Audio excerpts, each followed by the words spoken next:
ঈদ মুবারক। তাকাব্বালাল্লাহু মিন্না ওয়া মিনকুম। আজকের আলোচ্য বিষয় ঈদের দিনের গুরুত্বপূর্ণ সুন্নাহ। নাম্বার 1, ভোরে উঠে ফজরের নামাজ আদায় করা।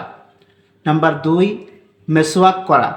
নাম্বার 3, ঈদের নামাজের আগে গোসল করা। নাম্বার 4, সুগন্ধি ব্যবহার করা। নাম্বার 5, উত্তম পোশাক পরিধান করা। নাম্বার 6, ঈদ উল ফিতরের দিন নামাজে যাওয়ার আগে বেজোর সংখ্যায় খেজুর খাওয়া বা মিষ্টি জাতীয় কিছু খাওয়া। নাম্বার 7, ঈদগাহে যাওয়ার আগে সাদাকাতুল ফিতর আদায় করা। নাম্বার 8, ঈদগাহে যাওয়ার সময় তাকবীর বলা। নাম্বার 9, পায়ে হেঁটে ঈদগাহে যাওয়া।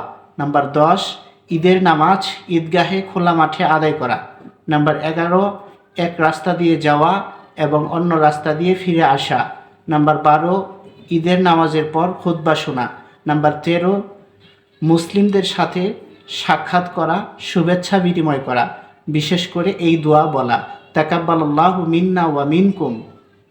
আল্লাহ যেন আমাদেরকে আমল করার তৌফিক দান করেন, আমিন।